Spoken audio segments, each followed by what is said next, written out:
Good morning. We'll stand by for just another moment.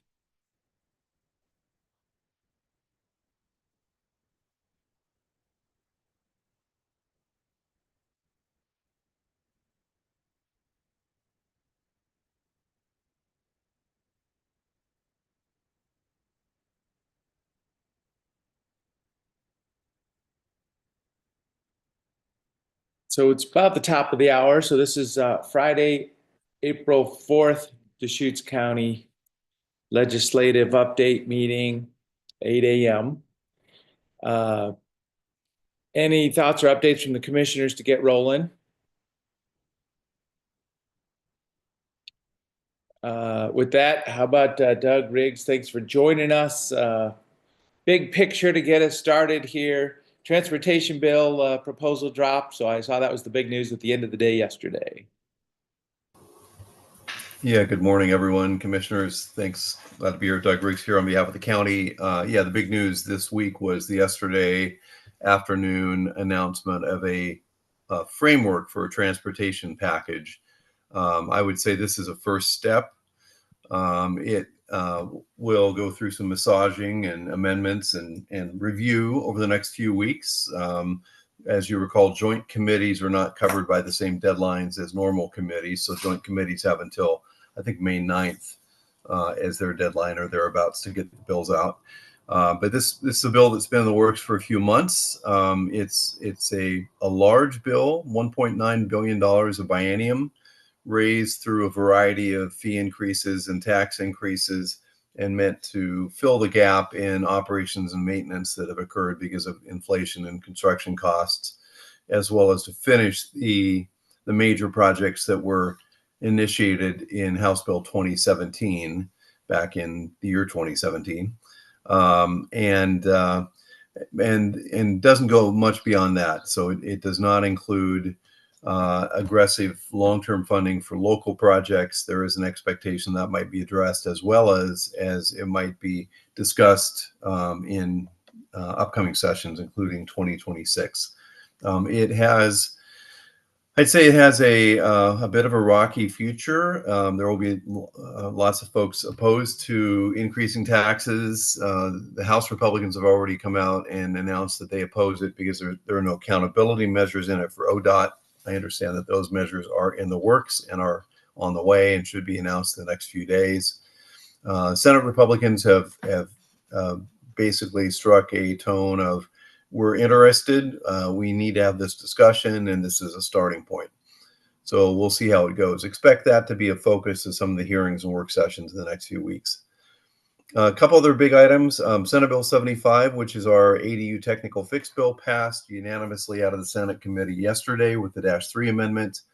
The -3 amendment removes any reference to the wildfire maps in statute, because we expect that on Tuesday or Wednesday, the Senate Natural Resources Committee will begin consideration of the amended version of Senate Bill 83, which will include repeal of the wildfire maps, but expansion of some other programs that I think Peter or others might be prepared to discuss this morning. Tonight is the third Ways and Means Committee Roadshow. It's coming to our neck of the woods. It's coming to Warm Springs.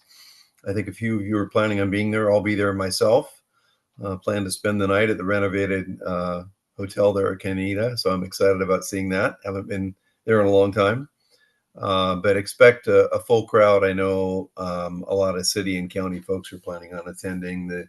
The Soil and Water Conservation District supporters of the Juniper program will be attending. The Core 3 people will be attending. So expect a good turnout and representation from Central Oregon there. I think the committee is very receptive to input, more so than I've seen in the past. So I'm excited to have the committee in Central Oregon.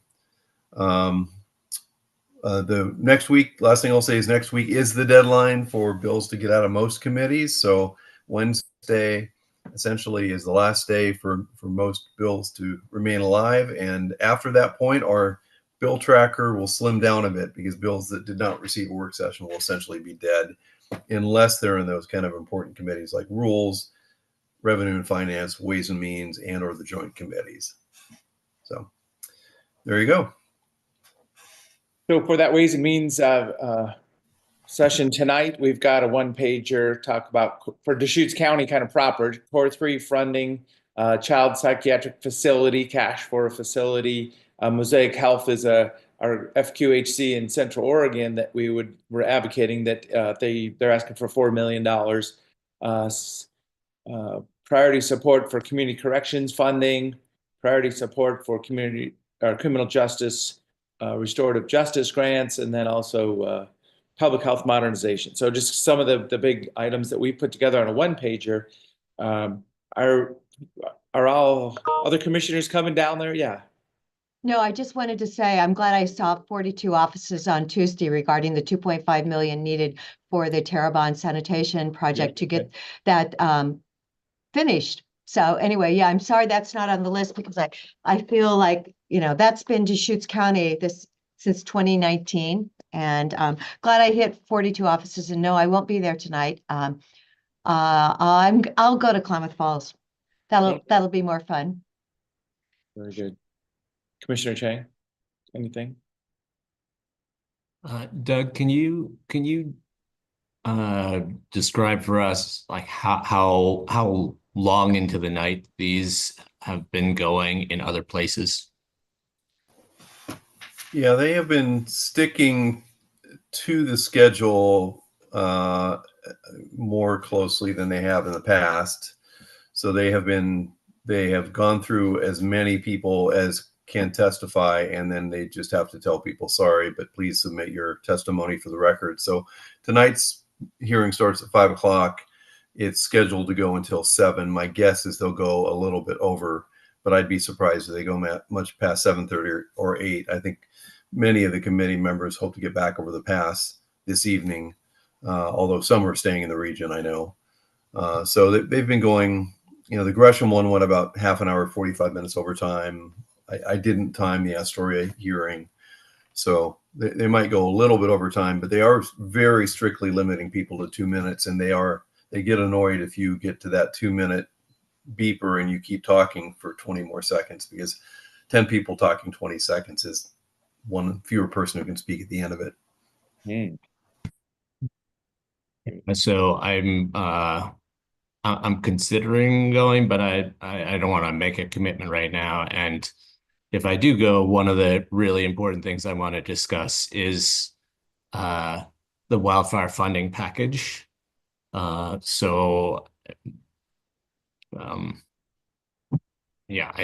no commitments on being able to cover other topics for the county.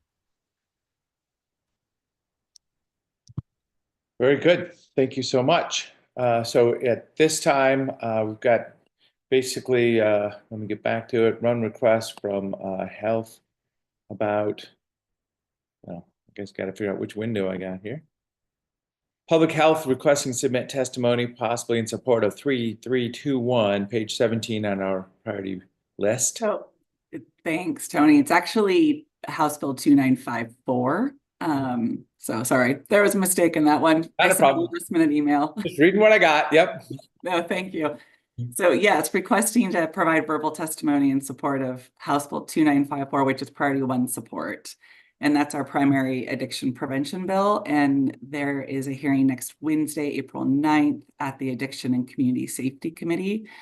And I've been asked to be part of a CLO panel on that.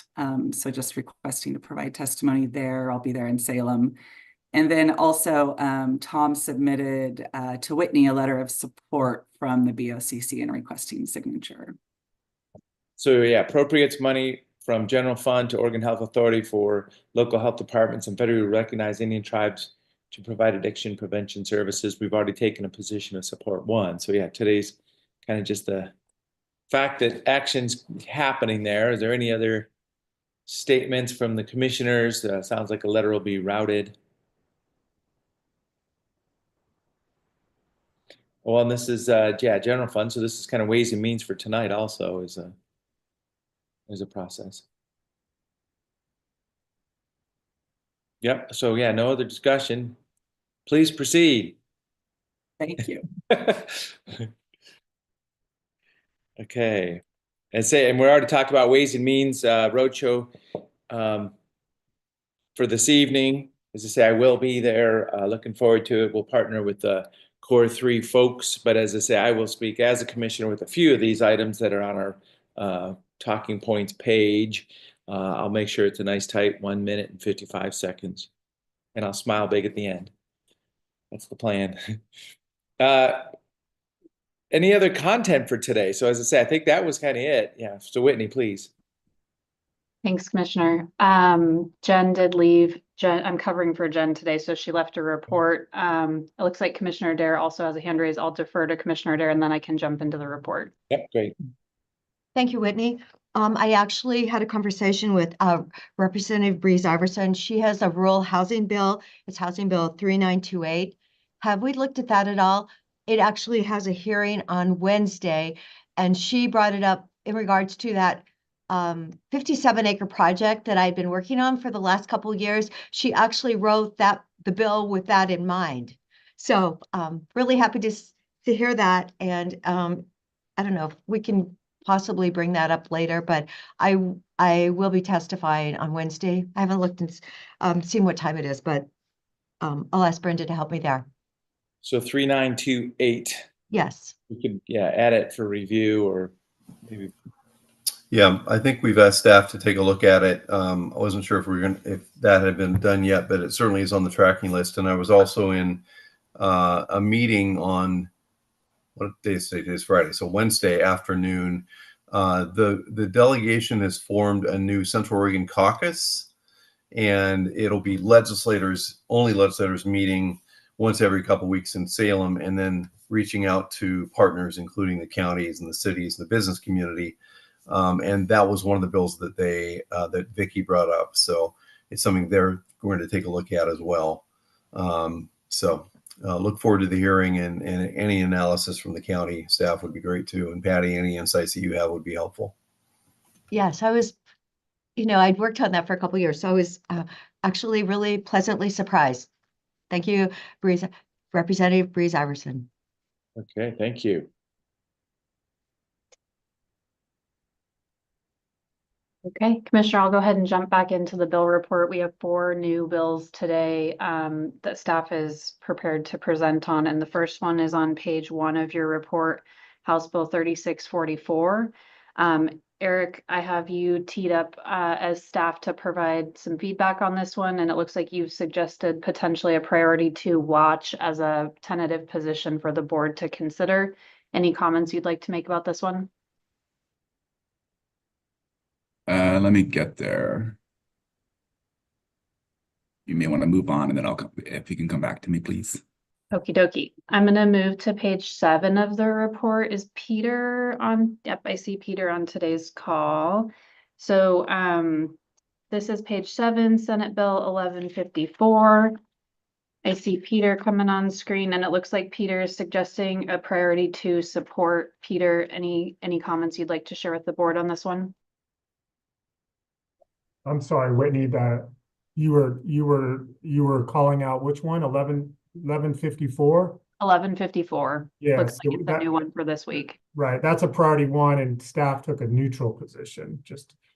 But anyway, this is stemming. Good morning, commissioners. This is stemming from conversations last week. Commissioner Chang brought it to our attention, and I'd sent an email later Friday afternoon summarizing the legislation. It makes amendments in 2 specific provisions of state law, one pertaining to groundwater quality concern areas, the second for groundwater management areas. We don't qualify for a groundwater management area because the pollutants in Southern Deschutes County haven't reached that respective stage, thankfully.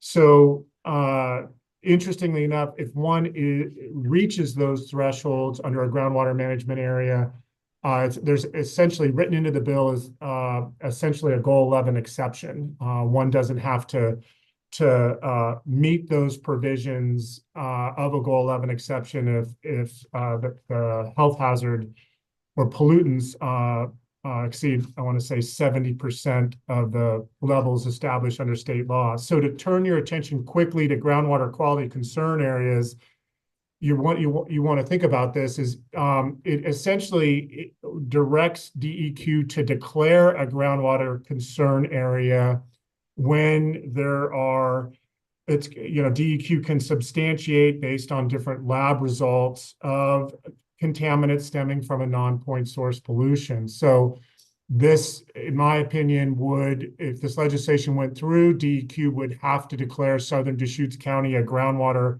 concern area, and then it sets in motion the creation of an interagency team, a groundwater management committee, the development of a local voluntary compliance plan, an agency assessment, and I guess most importantly, or as importantly, there's a prioritization of funding that would be targeted to those specific areas for repair or replacement of on-site septic systems. So first and foremost, it makes a formal declaration which has not existed, right? The last time a declaration was contemplated was at the local level several decades ago. So that's the first big issue maybe the board wants to weigh in on. And then the rest is analysis through interagency and committees and a voluntary implementation plan. And then, like I said, funding that could be targeted to Southern Deschutes County. Happy to answer any other questions. Commissioner Chang. Oh, maybe and step away. So yeah, it'd be a shame if we got to a groundwater management area and a declaration of water quality problems. This looks like it may be kind of setting the pace for even opening up a little bit of brain space about what future mitigation might look like. So it looks like it could be supported. Commissioner Chang. Yeah, I had a chance to talk to the governor's natural resource advisor about this bill, and I do think that this new category of groundwater quality concern area is a good opportunity for us to get ahead of a problem before we need to be determined as a groundwater quality management area, which is when the regulatory hammer comes down.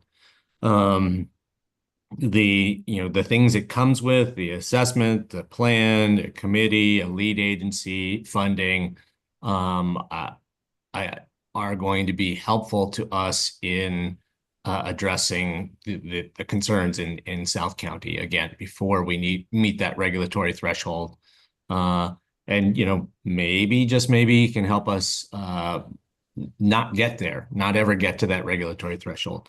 So I'm supportive from that perspective. Also, I talked with I talked with the governor's staffer about the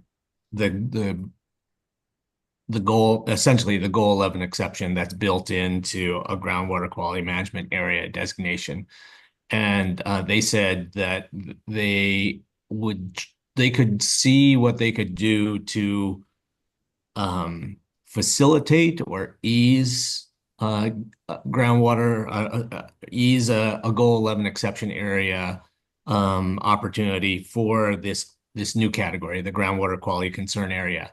So that's kind of on their radar screen, that it would be helpful to us to have easier access to Goal 11 exceptions.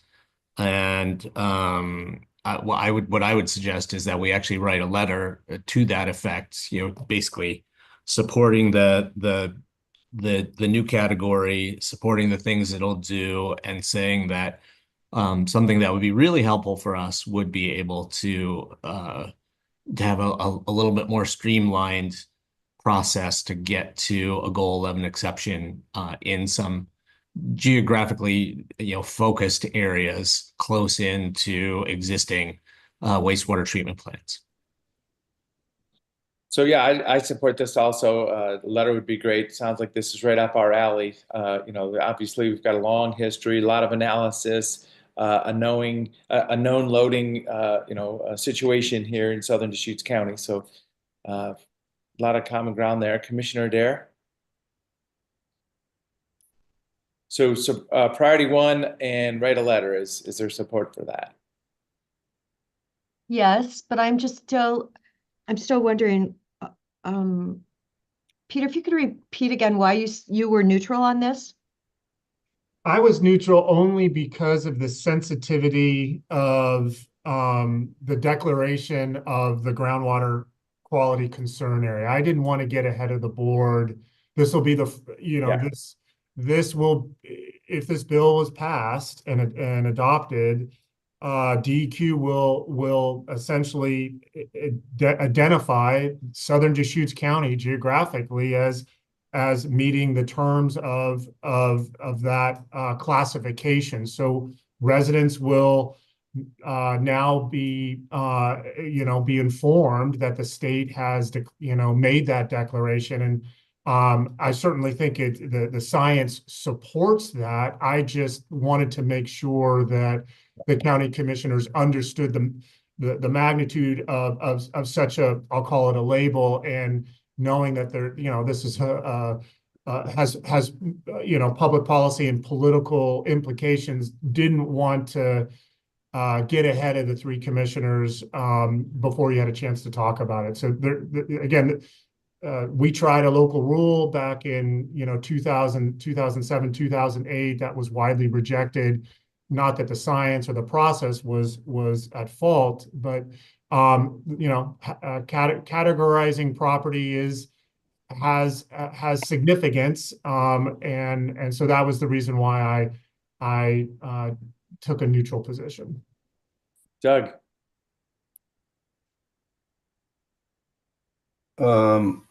Yeah, Peter, I'd like to talk to you a little more about this. And commissioners, I think the goal of this bill makes a lot of sense to me. I was worried in the original bill, and there's now a -1 amendment.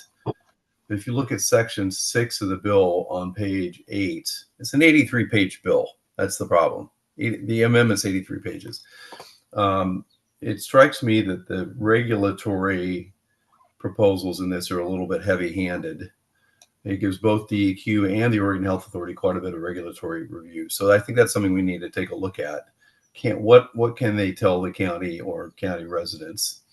And then there's also a some provisions on impacting groundwater areas as well. So I'm just, it's a pretty long bill. I also think that maybe we should take a look at some of the testimony. There was a ton of testimony on this in the record as well. So just something to review. This is in the Senate. As mentioned, there will be a work session next week.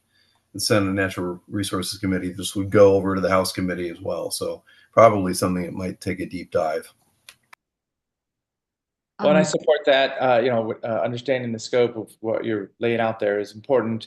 I've always found it interesting where, the Department of Environmental Quality comes in and does this analysis. We all know that we have highly draining volcanic soils, a high water table, 1 acre lots. I mean, there's this scenario here, but then who's leading and who's following is the tricky part here, because DEQ committed to, a well testing regimen. And then 10, 12 years later, we're saying, okay, how about our partnership? And they're like, well, no money, no leadership. We're not sure how to proceed. So it's just interesting that, can't seem to get over a hump sometimes on this. So that's the Southern Deschutes County scenario that I see. I would prefer to do more research before because I don't want a problem down there, but I really don't want some heavy-handed, a bunch of regulations either that really are like labeling again. Yeah. So I thank you, Doug, for that. Well, so I mean, if we stand by today, we can sure bring it up next week, possibly Wednesday, just to kind of dive in deeper a little bit.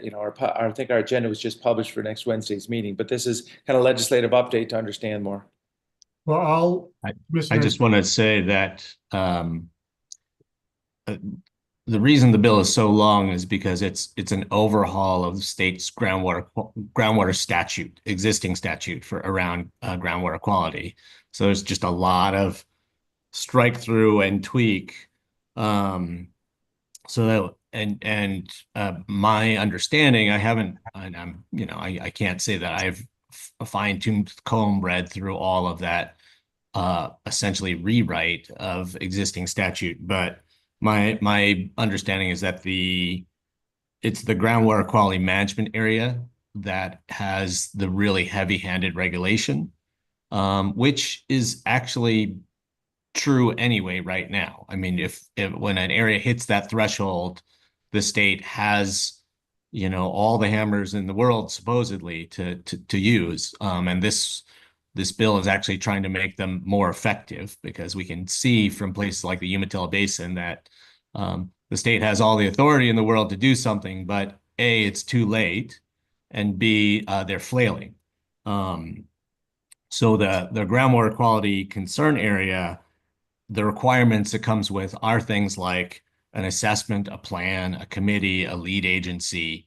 And, you know, in my mind, those are actually, you know, those are good requirements that drive us to do something. They aren't specifically requirements upon homeowners that are onerous. So that's just kind of you know, if I could parse Doug's comments a little bit, that's the way I'm reading this bill. And I'm looking at the bill report. It says next Tuesday at 1 o'clock is a Senate committee hearing on it. And I was proposing we talk about it on Wednesday. So that's kind of backwards from the flow here. And we're not having a meeting on Monday, just lack of agenda items. Unless we want to get together Monday afternoon on this topic, which may be interesting. It is a substantive you know, item for us to discuss. Well, like I said, my suggestion would be that we get a letter in sooner than later asking for, again, provisions that facilitate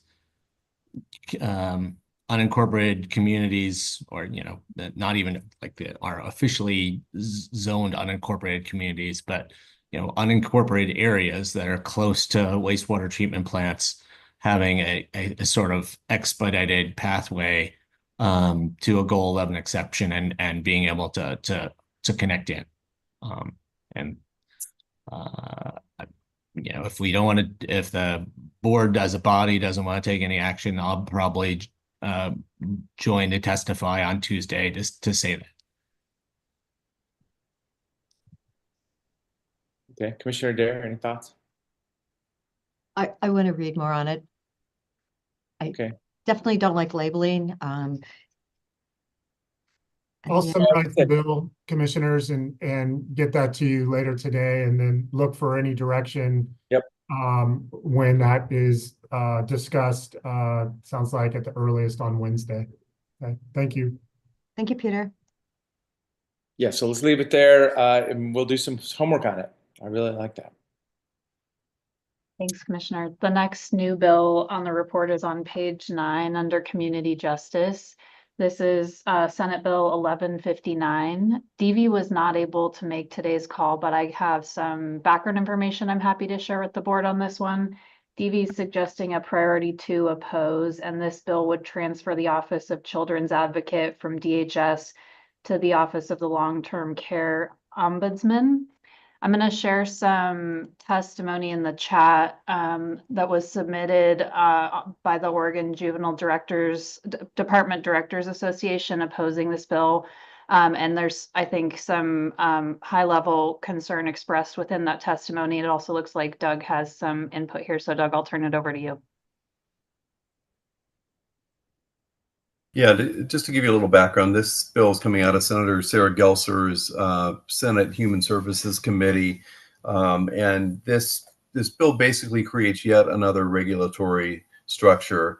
It's called a child advocate or a child advocacy office, but actually what it is an enforcement office. So it's a new regulatory enforcement office with complete enforcement powers over children's programs, which already exists in several other places. And if you look at the testimony from the Oregon Youth Authority, they make that point, as well as the Oregon Alliance of Children's Programs and OJDVA.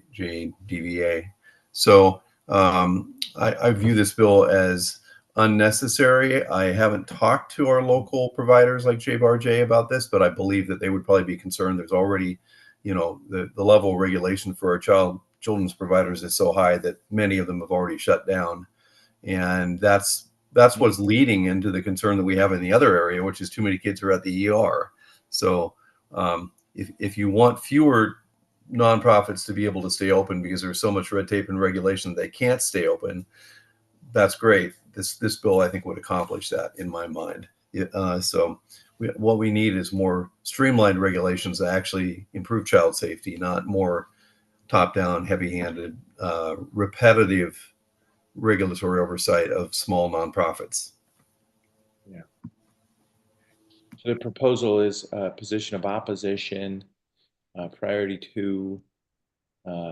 Sounds like that would align ourselves with a lot of the folks that we work with here. So has anybody talked to Senator Broadman? He's got his name on it. My understanding is that people have talked to the senator about this. I have not.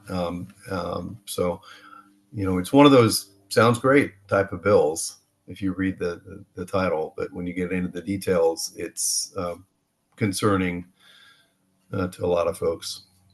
And I'm happy to talk to him if the county actually does write a letter and take a position. Commissioner And Chang, I'll talk to Maya, who works for him. Yes. there you go. I think we should ask DV to draft up a letter. And then that's a tool for talking with Senator Broadman about this. Okay, so yeah, let's do that then. Priority 2, opposition letter follow. Thank you. I'll follow up with DV after today's call. Thank you. Moving on to page 20 of the report, we have House Bill 3140. And Eric, this falls under risk management, and it looks like you're proposing priority 2 support. I'll go ahead and turn it over to you. Thanks, Whitney. This bill updates the recreational immunity statutes and allows providers of recreation to require users of the recreation to waive some types of claims. It allows people to waive the claim against ordinary negligence. It does not rise to the level where somebody can waive the gross net negligence. But we've seen an erosion of the recreational immunity laws in the state of Oregon that impacts the recreation industry and impacts Deschutes County. For the Fair and Expo Center, this could impact the Fair and Expo Center. Also, as we talk about people using county-owned land for walking dogs or other recreational purposes, this bill would help the county there. So that's why I recommend a 2 support. Now, this is a ongoing topic, very important for all levels of government, but I could see us getting the support pretty quick here. Any other commissioners' thoughts? Do we have any hearings or anything? I think testimony would really be important to support it.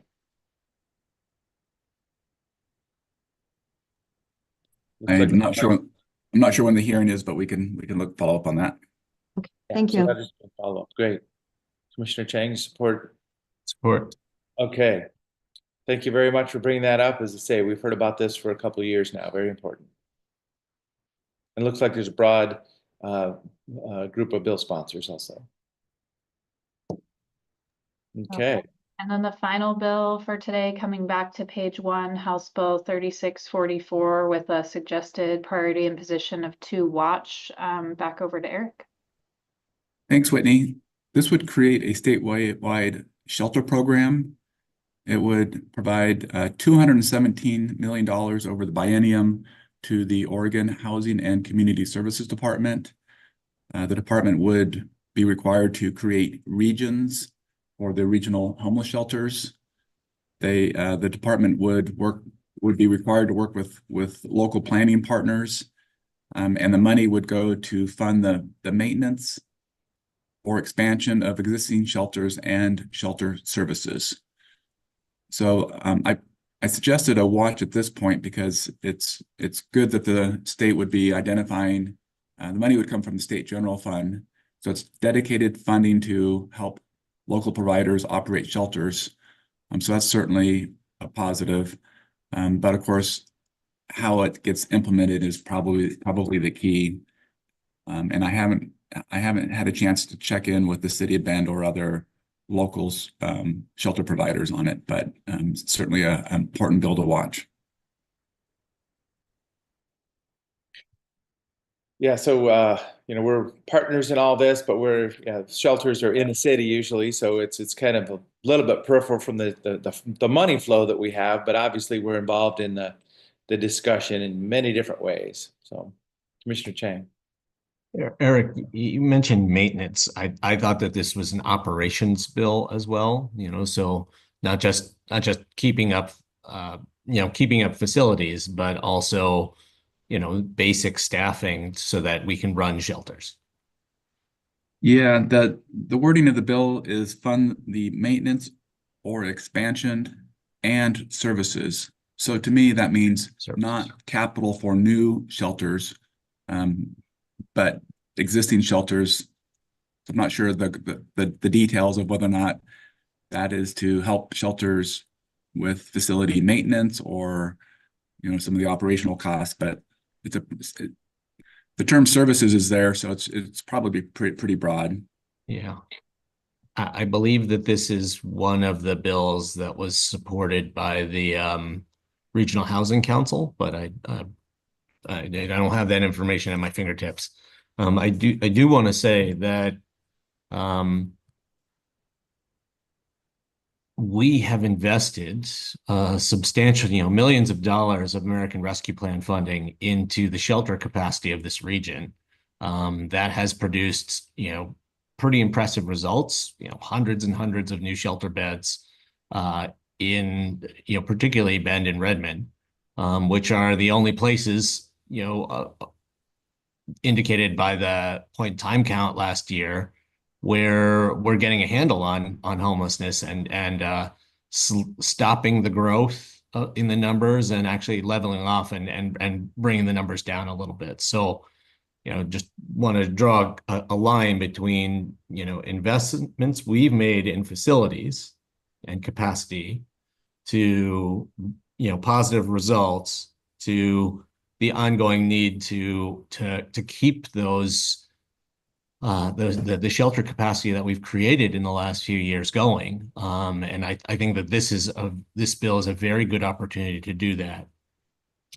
And in terms of kind of the regional coordinator system, I think basically what they're envisioning is modeling that after the MACs, or somehow tinkering with the MAC model that was established under the governor's executive order in this last round of homelessness response funding. So just, a couple of things in favor of this bill. So I see it a little differently. I mean, there's a lot of resources there, people that are asking for help. This is good that we have shelter programs. Yes, if we're going to keep them open, let's keep them open. But we still have a deterministic set of unsanctioned activity that we're not getting on top of. So there's no way to solve it here. Obviously, this is our big picture item. But yeah, I mean, if legislators want to put money in and keep shelters open, that's good, because we're trying to do it too with our dollars, which we're running out of. But as I say, the next step is a little bit more deterministic about the unsanctioned camping, and we're talking about federal lands and the folks in the community in the cities. There's another step to be had there. But as I say, this is the ongoing discussion. Janice. Yeah, I just want to speak from a service provider perspective. I know that for our teams that are working closely with unhoused persons, this last year and a half, where the MAC group really made some significant investments in a variety of housing options, has been significantly helpful for them in getting some long-time, very chronically unhoused people housed. I know that doesn't address hundreds. Our team is small. They're working with a very acute population, but it's made a difference. And I did notice that unsheltered houselessness stayed level this year, if not declined a little bit. And that's the first time in 4 or 5 years of double-digit increases in unsheltered houselessness. So the shelter system is critical. It's really, from my perspective, separate from some of the other larger social issues we probably have to solve, and that there needs to be some debate about. Anything we can do to increase coordination, support for service provision in those shelters, because they're hard to run and hard to staff, and maintenance of what we already have, I would just encourage you to give some serious thought to supporting, if you see fit. So thank you so much. Great, thank you. Yeah, So I'm wondering, I've been trying to get the point in time count number because the commissioner from Lane County has his number and it was 4,800. They went from 2,100 the prior year to 4,800. You know, every time I go to the LGAC meeting, I hear about what a great job they're doing in Eugene, and yet they've doubled in the last year their homeless count. So we'll be curious to know. We've spent millions of dollars on it, and I really think low barrier isn't the answer. I prefer the programs such as Bethlehem and where they actually, there are rules, there are regulations. We have to quit enabling and we have to actually empower people to make a change in their life. Or we perhaps even need to do something more, as Janice is insinuating. Commissioner Chang, go ahead. You've been trying to step in. Yeah, a couple things. We will get those points according to the Homeless Leadership Coalition. We'll get the point in time count numbers within about a month. So just be waiting for that. And We had I them think last year on April 3rd, Commissioner Chang, because I had yeah. Angie looked it up. They were out last year, way earlier. That's right. And there were real problems with the way that they released raw data last year. So they're trying to make sure that they have everything very well laid out before they release the numbers this year. So I also just want to, you know, since we're spiraling into a big picture discussion, I want to just emphasize to everyone that we are moving, our homeless service providers in our community are moving people out of homelessness every day and every week. Our challenge is that more people are becoming homeless across the Tri-County region than are departing homelessness. But that doesn't mean that the system is not effective in moving people out of homelessness. And it could be even more effective if there was more low-income housing to get people from places like Oasis Village, right, which are meant to be transitional housing, but are ending up being long-term housing because the people who are ready to graduate out of there have no place to go. So it's really important to maintain the shelter capacity that we have as part of that pathway out of homelessness, so that we can continue to at least hold numbers even, if not make a little bit of progress as well, because there are more and more people becoming homeless every day. And if we weren't moving people out of homelessness every day in this community, then our numbers would be growing. Doug. Yeah, I just I don't really need to comment except to say I just threw in the chat the AOC testimony on the bill, and there are a couple changes that I note have been reflected in other counties' testimony as well. Lane County testified and asked for one of the same changes, so might be something to consider. Okay. Well, yeah, so we're up to speed on this a little bit. As I say, I mean, if a state legislator wants to put money from the general fund into keeping the existing shelter systems going, that's fine. I mean, that's a choice. If there's resources for it, let's do it. As I say, this is the big topic of the day that we could talk about all day. So one other thought that comes to mind is RVs as a rental is on the horizon, which is an opportunity. So, you know, for anybody following this topic, RVs is a rental. So somebody has a home, somebody has property, they're going to offer that property for a long-term rental. Somebody's going to need to be a partner in being a good neighbor to be able to rent that property, you know. So, you know, lifting people up to a point where they're going to be ready for that is an opportunity we have in the near future. So, well, how about we keep it to watch here, and then, as I say, if it proceeds, we can sure get involved. I don't know if there's other amendment things to get engaged in specifically right now. Do we have enough information on that? Or we can go to support and just, you know, show that thumbs up too. Yeah, okay, so there's Commissioner there. Commissioner Chang, you want to show support also? Yeah, I'd like to support this bill. Yeah, okay, so But I'll do that on my own if I have to. I'd actually like to see the count numbers for the state, the entire state, the point count comparison, and how many millions of dollars have we spent, and you know, actually make a decision from, okay, where are we going, and what have we learned in this last year? Of course, we've done a lot of things here, but apparently other places such as Eugene is not working. And even though they have some nice programs, yeah, the numbers are getting worse. Yeah, well, so we'll do two support. This is the topic of the day that we're all going to work together on. So thank you very much. Great discussion. Anything else, Whitney?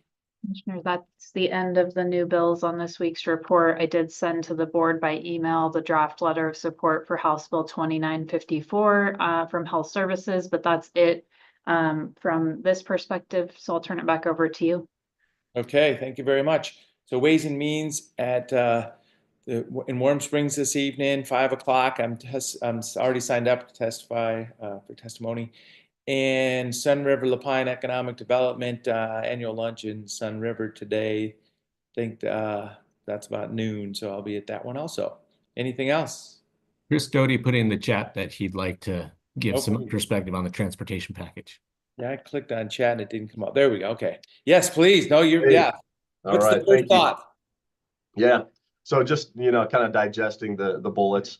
The bills, obviously, it's a big swing, at transportation funding, but it is basically what, that joint committee has been after in terms of the tour that they went on last summer, getting information, addressing, the big three kind of components of maintenance and operations funding, funding for, the unfinished business of House Bill 2017 and the big capital projects, especially in the I-5, I-205 corridor areas.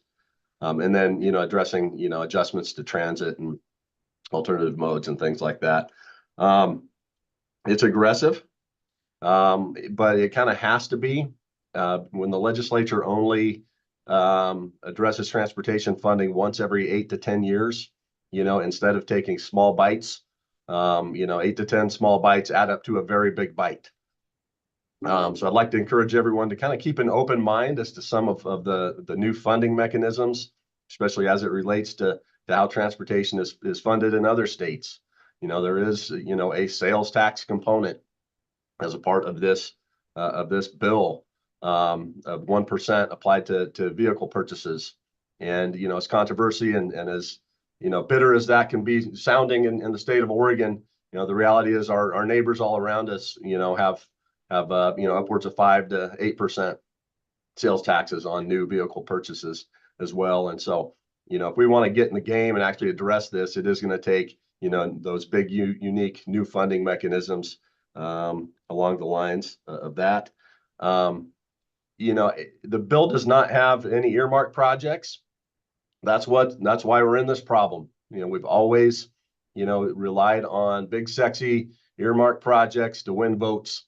And that results in this big funding imbalance of not being able to fund operations and maintenance. Oregon has grown, throughout the past couple of decades, and growth hides flaws when it comes to, how funding works. And eventually when growth stops and you have a tremendous funding imbalance, and it reveals itself. That's why we're in this position today.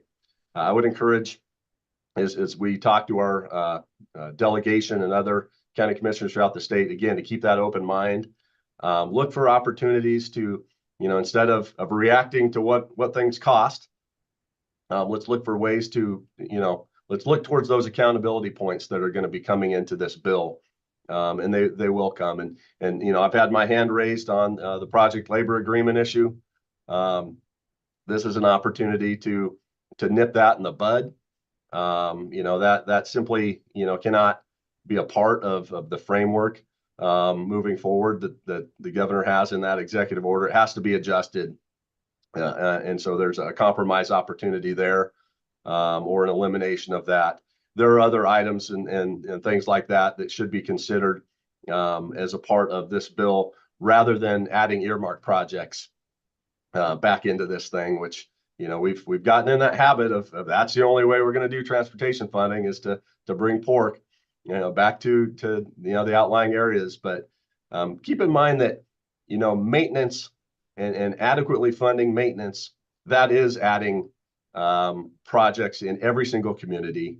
That is adding safety in every single community as well. You know, maintenance projects are safety projects. So just want to encourage everyone to kind of keep that open mind and keep your eye on the ball when it comes to this bill, and let's just see where it goes. We need it. Got to have it. Yeah. I'd Thank just you like very much. I'd just like to add on to Chris's comments and Doug's earlier history. I think one of the things we all need to recognize is that the failure of House Bill 2017 was that it handed out a bunch of cool new projects and did not adequately account for operations and maintenance of what we have. And so part of the cost, you know, part of the sticker shock of this new package is doing a better job on operating and maintaining what we already have. As we all know, that if you don't maintain something appropriately, if you're not paying attention to that surface when, you know, when it's just a little bit worn, it costs so much more later on to address it. So in order for us to keep ahead of the curve on those costs, we need a robust commitment to operations and maintenance in this transportation package, and I do believe that this goes there. I mean, we want accountability measures. We want to look very hard at future, kind of additional capital construction projects, but we need that operations and maintenance, that core basic operations and maintenance funding that House Bill 2017 did not deliver for us. Okay, thank you for those updates. We got another text here from Holly Harris saying she was able to testify for the CJC budget. Holly, do you want to mention anything there still? No, not much mention other than it went well, and there was a lot of support there from all over the state. So I feel like the testimony landed. So we'll see. And that impacts our stabilization center. Yes, it does. Yep. Appropriately Okay. named. Yep. Anything else? So, yep, seeing none. Everybody have a great day. It's going to be nice and warm, spring-like day.